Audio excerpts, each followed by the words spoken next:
Hey everybody, back again, and today we're talking about the Carrol 125-pound anvil. I've had this anvil for about 2 years now, and I figured I would go over how I feel about this anvil, some things I like about it, some things I don't really use on it, go over some basic stuff for people who don't know too much about anvils or are looking to getting into blacksmithing, so you know what features on what anvil you might prefer versus what you might not prefer. I'll go into the price point, what this ran me, and all that other good stuff. So let's dive right into it.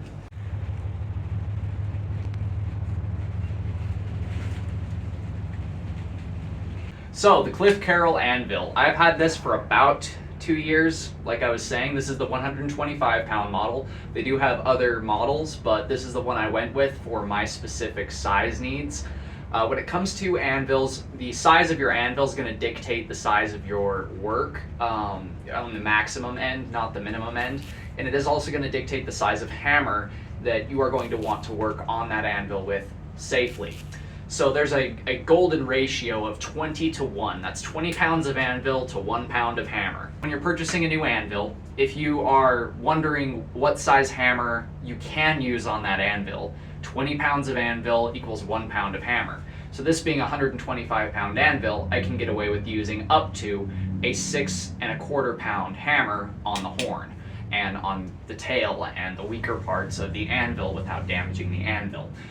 You can get away with a 20-pound sledge being swung on the face and other things like that, but that's just the general rule that I've heard in my experience.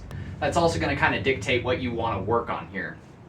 This has been great for me for everything from axes to swords to smaller projects like knives. I've even made fishing hooks and rings on this thing, so you can get away with a lot of different projects.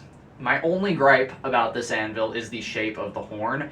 This being a farrier's anvil, the horn is much broader in its taper. It's not quite as perfectly round. It's actually fat on the bottom and broad over here. Let me get you closer so I can show you what I mean. So you can see here it's not perfectly round. It does swing up just a hair, but it's pretty flat back here in this section, which was almost like a cutting table you would see on other anvils. This doesn't really have a cutting table. It does have this section that juts out right here, but that's not really a true cutting table.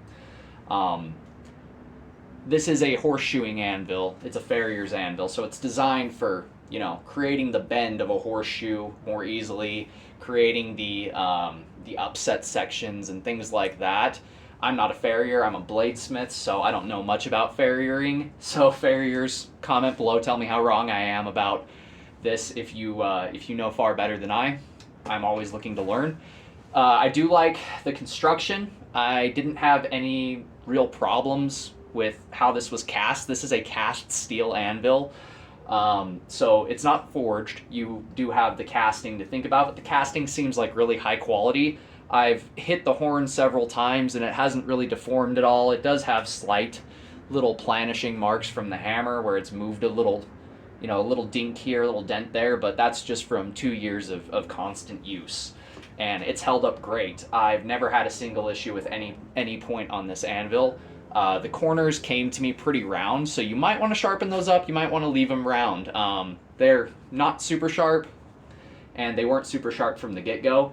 I have over here, as you can see, on the far edge from where I forge, which is where I do most of my corner work, I have had some misplaced blows that have put a couple of little dents in the side here, but nothing major. There is one little area that's chipped out right here that's maybe 1/8 of an inch that's chipped out, but that's probably just from compounding because this is the area that I use the most when I'm forging on the side here, as you can tell by where my misplaced blows were. When I got this, I was still learning hammer control. But as you can see, the face is held up great. It does kind of self-fix if you have any misplaced blows. Just working on it has flattened that back out. I don't plan on resurfacing this anytime in the near future. The hardy hole and princhel hole have held up well. I made my own hardy tools and it's not chipping out, it's not deforming at all. The hardy hole is still just as it came, and same with the princhel hole. I've punched many a hole through my princhel hole, and my princhel hole still stands just fine. I haven't developed any cracks in the tail or in the horn. So when it comes to features, this anvil's got a hardy hole and a Princhel hole. I believe this is 1¼ inch on this specific hardy hole. I might be wrong. I'll measure that here in a minute. And then it's got these two big old bending knobs. I hardly ever use these. Just as a bladesmith, there's not many uses that I find for these. They're great for making S-hooks and rounder details if you want to work that kind of stuff on. So I do like this feature. It doesn't get in the way at all for when I'm forging because I do have so much flat face here to work with. So these really haven't bothered me. I just don't use them very often. Has a tapered tail with a very round edge here and a, as I said, semi-round kind of corner on either side. So you can get your tight corners up here and you can get these nice round depressions here. As you can see, I do have a magnet on there that's a speaker magnet, and I'm actually planning on throwing 2 more on because this is a noisy bugger. If I take this off, even with my chains and caulking underneath, you'll hear it's a pretty loud anvil. It's a pretty loud one. But slapping a magnet on the tail does actually quiet it down quite a bit, so that does help with the ears. All in all, after 2 years, I'm pretty pleased with this anvil. I got this for $680 on sale at a local store. I believe these usually go between $800 and $900 brand new. I'm not sure what the price is on them used, and I could be completely off because I haven't checked that since I first purchased this anvil. But all in all, I am very pleased with how this anvil has treated me. In terms of rebound, if I don't lose it, in terms of rebound, it's pretty good. I mean, you get quite a return on investment here.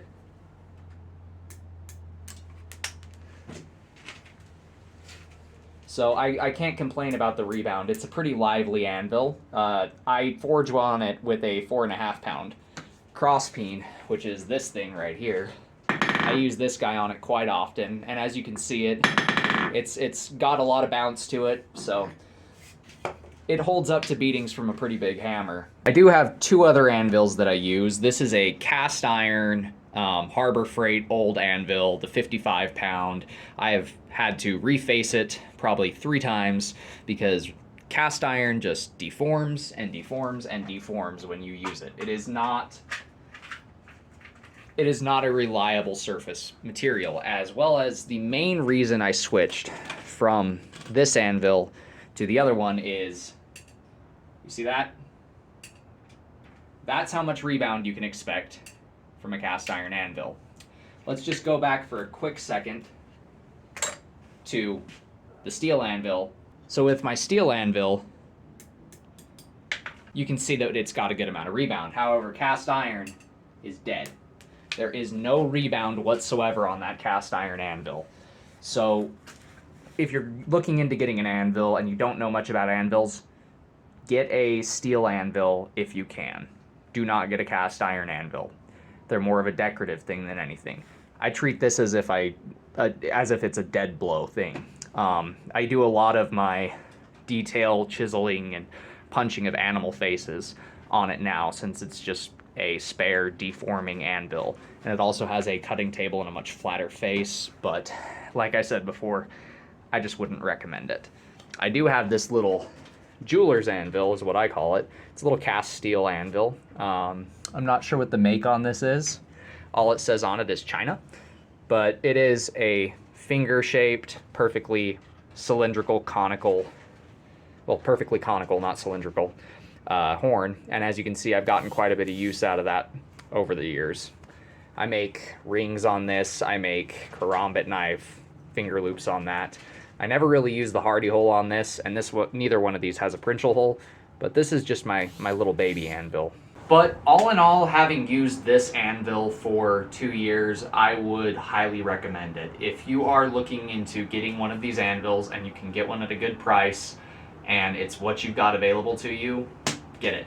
Get this over the cast iron anvil any day. I've had the opportunity to work on a couple of Ever anvils and a couple of the Casio, I believe they are called, anvils at some of the Blacksmith Guild meetings, and they seem to work great. They seem to hold up good. They're cast steel just like this one. They have decent rebound. They're a little loud too, just like these guys. They sing a bit, but they are good anvils.